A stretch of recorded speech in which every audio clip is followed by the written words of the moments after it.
Shalom and good day all, this is Healing29 back again for another DC review. And in this DC review, I'll be covering the Super Pets Special, Issue 1, covering the Bite Density Crisis. But I want to point out that I'll actually be covering 4 stories from this. So basically Story 1, Story 2, Story 4 and Story 5. Story 3, I'll be covering separately because it's got something Super Sons related, and that will be covered in the Super Sons Fortress of Attitude. So let's get started in the beginning. First things first, does this cover in any way, shape or form connect to something that is happening inside with the stories? Sure enough it does, to which I give it a 7.5 out of 10. No doubt you will hear the same in regards to the cover once again in the second video, which is connected to the Super Sons related content. So let's have a look around the beginning, middle, and of course the end. And also the stories that will be reviewed. So as we move into the beginning of the story, we start off with the character of Bitewing. So that'll be the first one, the first story, which will get its rating for story and art. The next one, a Starro is born, which is the second. Refuge is going to be in the next video after this one, which will quite likely either be after this video or in the next day, depending when you see it.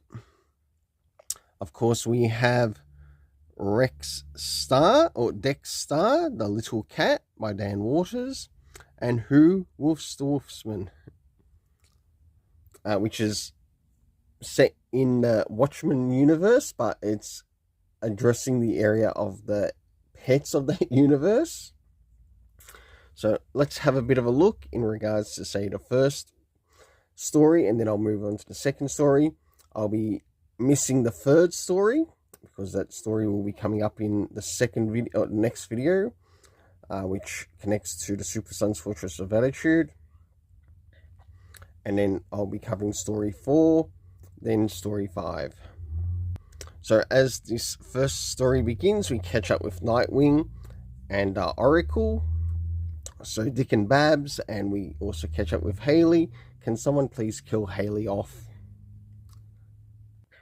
And of course we get to see the Legion of Super Pets, or the Justice League version of the Super Pets. We get quite a list of characters. Some I remember, some I don't.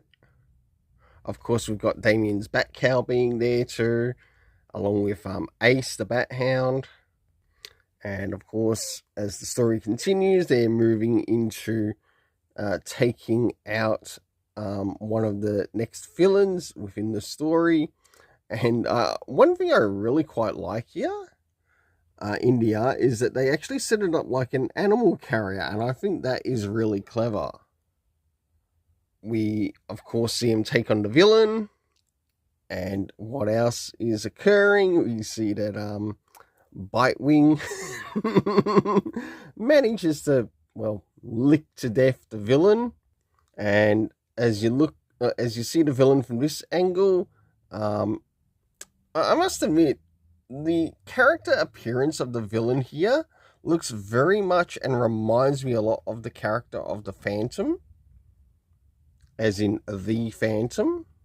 So I think a bit of plagiarism has been at play here. And last but not least, we slowly move towards the end of the story until things finish off here. Now, for the first story, I gave the art a 7 out of 10. Or for the art in the first story, I gave a 7 out of 10. For the actual story, I give it a 7.5 out of 10. Next is the character of Jaro. And anyone who remembers Jaro, this character is connected to the early Justice League run.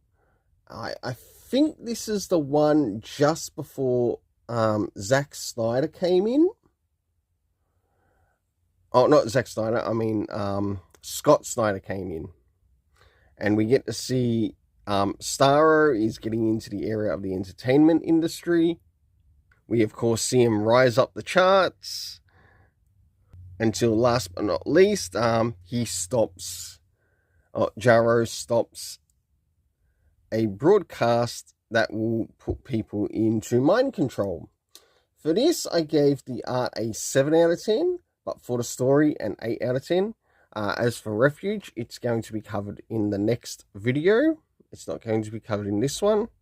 So as we move into the fourth story in this that's being covered, this one centers around the character of Dexter, the Red Lantern Cat, and I must admit I quite liked the story of this. We get to see quite a lot happen in regards to this particular planet to which Dexter is has a connection to.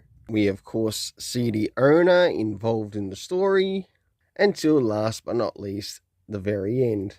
Now, for this, I gave the art a 7 out of 10. I do think the art could have been a little bit better, but it was definitely an interesting story, to which I gave it an 8 out of 10. Now, into the last story in Who Wolfs the Wolfsman. As you can see here, we've got quite a cast of characters. I'm not even going to waste my time into naming who the characters are, but we get to see some things take some place in the Watchmen universe. And the question going up is, who wolfs the Wolfsman? And we see that repeated quite a bit, and also quite a number of characters that make their appearance. And last but not least, towards the very end. Now, for this story, I gave the art a 7 out of 10, and last but not least, I also gave the story a 7 out of 10. Well, until then, let's keep it colourful and have yourself an awesome day.